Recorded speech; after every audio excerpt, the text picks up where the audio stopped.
Elias, a celebrated chef and owner of a prestigious five-star restaurant, walked out of his kitchen after a grueling 18-hour shift. Dressed in a simple t-shirt and jeans, he decided to stop at a 24-hour diner for a late-night coffee. The diner was quiet, save for a few weary travelers and a lone waitress diligently cleaning up.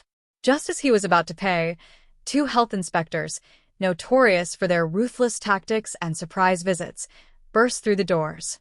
They immediately cornered him, not recognizing the renowned chef. To them, he was just another guy in a scruffy t-shirt, a soft target.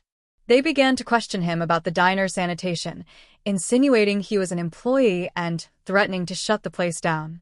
The waitress, Amelia, silently watched as the two men laughed and humiliated Elias, making a show of their authority.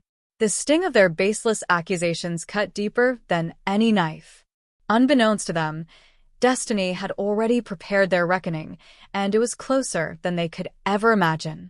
The very next morning, the health inspectors arrived at their most important appointment, the final review for their promotion, overseen by the head of the city's health department. They straightened their uniforms, ready to impress. But when they entered the boardroom, their confidence faltered. Seated at the head of the table, not as a waitress, but as the director of health and human services, was Amelia. The same woman they had mocked and belittled the night before now held the power to decide their fate. Director Amelia Vance was not easily shaken. She had risen from humble beginnings, working her way up the ranks with a dedication to fairness and integrity. She had seen firsthand how power could corrupt, and she had vowed to herself to use her position to protect the vulnerable. The previous night's humiliation had been a piercing reminder that no title could shield her from prejudice in the eyes of some. As the hearing began, the inspector's smug expressions gave way to dread.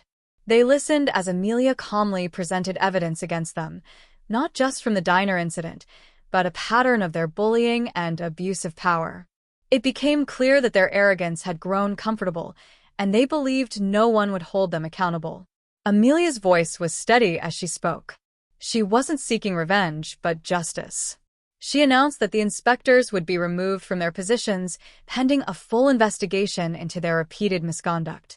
The verdict was not a punishment for two men, but a powerful message. Justice can be humiliated, but it cannot be silenced. The story of Director Amelia Vance became a powerful reminder that those who misuse power will always face a reckoning, sometimes from the very people they once tried to oppress.